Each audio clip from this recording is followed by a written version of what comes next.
आपका स्वागत करता हूं आज की इस वीडियो में।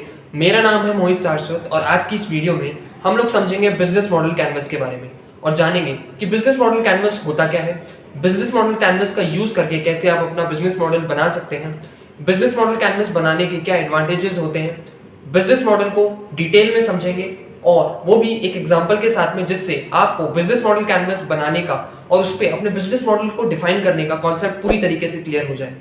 वीडियो को आगे बढ़ाने से पहले अगर आपने अब तक हमारे को सब्सक्राइब नहीं किया है तो प्लीज हमें सब्सक्राइब कर लीजिए, क्योंकि ऐसी इंटरेस्टिंग वीडियो हम आपके लिए लाते रहते हैं।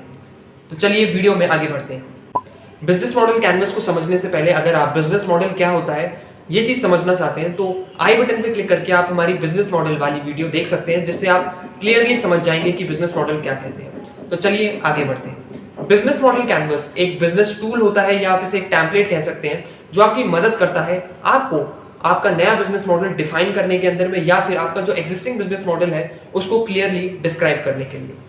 बिजनेस मॉडल कैनवस को आप एक वन पेज बिजनेस प्लान कह सकते हैं, जिसके अंदर में टोटल 9 सेगमेंट होते हैं।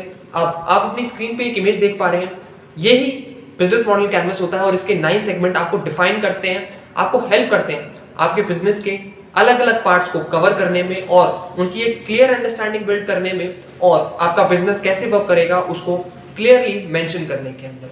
अब अगर मैं बात करूं बिजनेस मॉडल कैनवस के कुछ एडवांटेजेस की, तो बिजनेस मॉडल कैनवस आपको मदद करता है क्लियरली डिस्क्राइब करने में कि कैसे आपका बिजनेस मॉडल काम करेगा। दूसरी चीज, ये काफी ज्यादा इजी टू अंडरस्टैंड होता है, क्योंकि ये सिर्फ एक सिंगल पेज होता है जिसके अंदर में आपके बिजनेस की सारे डिफरेंट चैनल्स, जैसे कि मार्केटिंग कैसे होगी, कस्टमर हमारा कौन है, प्रोडक्ट क्या होगा, सारी चीजें सिर्फ एक पेज के अंदर में होती है। तो ये काफी ज्यादा आसान हो जाता है इसे समझना। तो चलिए बिजनेस मॉडल कैनवस के डिफरेंट 9 सेगमेंट्स को डिटेल में समझते हैं। चलिए, अब जो आप अपने स्क्रीन पे देख रहे हैं यह है बिजनेस मॉडल कैनवस ऊबर का, और इसके अंदर में जो टोटल 9 सेगमेंट हैं उनको हम डिटेल में समझते हैं और ऊबर ने उनके अंदर में कैसे अपने आप को फिट किया है उस चीज़ को समझेंगे। तो सबसे पहला सेगमेंट या कॉलम आप जो कहते हैं, जो इंपॉर्टेंट है सबसे ज़्यादा, वो होता है आपका कस्टमर सेगमेंट। कस्टमर सेगमेंट के अंदर में हम लोग बात करते हैं कि कंपनी या आप कौन से ग्रुप ऑफ पीपल्स को, या आपकी टारगेट ऑडियंस क्या है, आप कौन से लोगों को सर्व करना चाहते हैं। फॉर एग्जाम्पल ऊबर के केस में उनके कस्टमर सेगमेंट्स में पैसेंजर्स और ड्राइवर्स हैं, ये दो मेन कैटेगरी है जिसको ऊबर सर्व करता है।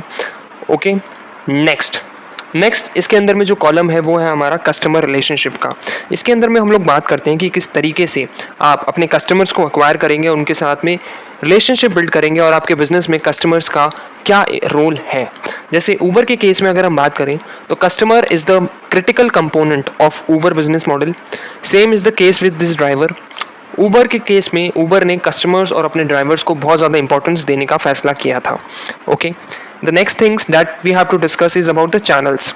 अब चैनल केस के अंदर में हम लोग बात करते हैं कि किस तरीके से आप अपनी ऑडियंस तक पहुंचेंगे, आप अपने टारगेट पोटेंशियल कस्टमर तक कैसे रीच करेंगे, यानी कि मार्केटिंग। अब ऊबर के केस में ऊबर यूज़ करता है वर्ड ऑफ माउथ को, सोशल मीडिया को, डिजिटल एड यानी paid ads and media coverages के थ्रू ऊबर अपने कस्टमर्स तक पहुंचता है। इसके बाद में जो नेक्स्ट इंपॉर्टेंट कॉलम आता है वो आता है वैल्यू प्रपोजिशन का।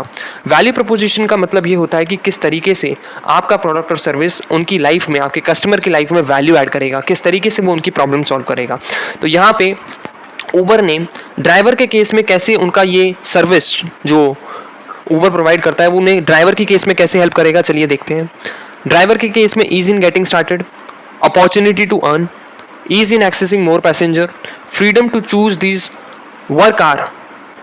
अब ये सारी चीज़ें हैं जो ड्राइवर को उनकी कस्टमर जो ऊबर है वो प्रोवाइड करती है, जिसके कारण ड्राइवर उनके साथ में जुड़ना चाहेगा।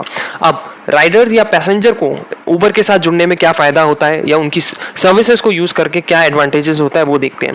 सेफ्टी एंड सिक्योरिटी, यानी कि पहले आप किसी अनजान की गाड़ी में बैठते थे तो आपको पता नहीं होता था कि ये कौन है, कैसा इसका पिछला एक्सपीरियंस है, लेकिन जब आप ऊबर के ऐप्स यूज़ करते हैं तो वहाँ पर आप आपके ड्राइवर के बारे में मोस्ट ऑफ द इंफॉर्मेशन जान सकते हैं।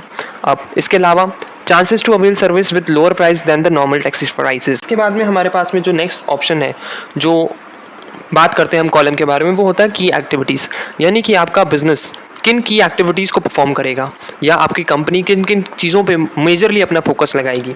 तो इसके अंदर में ऊबर फोकस करता है अपने प्लेटफॉर्म और ऐप डेवलपमेंट के ऊपर में, क्योंकि विदाउट ऐप तो ऊबर चलेगा ही नहीं, है ना। नेक्स्ट चीज़ है मार्केटिंग पे ऊबर काफ़ी ज़्यादा फोकस करता है, sales promotion to acquire new customers, communication with driver customer and partners, ताकि वो उनकी चीज़ों को और अच्छे से समझ सके और अपने प्रोडक्ट को उनके नीड के अकॉर्डिंग डिज़ाइन कर सके।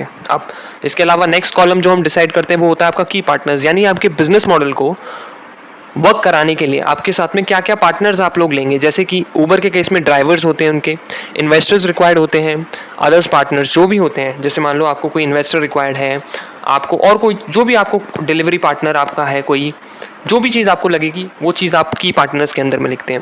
नेक्स्ट हमारे पास में जो इंपॉर्टेंट कॉलम है वो आता है की रिसोर्सेज का। की रिसोर्सेज का मतलब है आपके पास में ऐसी प्रेजेंट में क्या चीज़ें हैं जो आपका बिजनेस मॉडल को हेल्प करेगी ग्रो करने के अंदर में।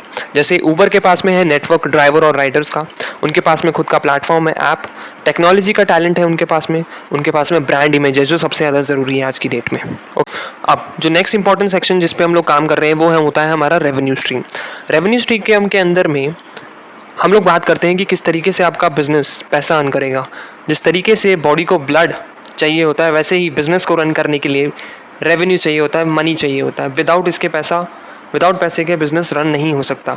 तो उसी तरीके से यहाँ पे आप लिखते हैं कि डिफरेंट मोड्स आप जैसे आपका बिजनेस पैसा अर्न करेगा। जैसे ऊबर के केस में राइड से वो ट्रांजैक्शन फीस लेता है, लाइसेंस फीस लेता है, एडवर्टीजमेंट होता है, डिलीवरी फीस होता है, शेयर इन रेवेन्यू होता है। तो ये सारे बिजनेस के कुछ इनकम स्ट्रीम है जो ऊबर यूज़ करता है।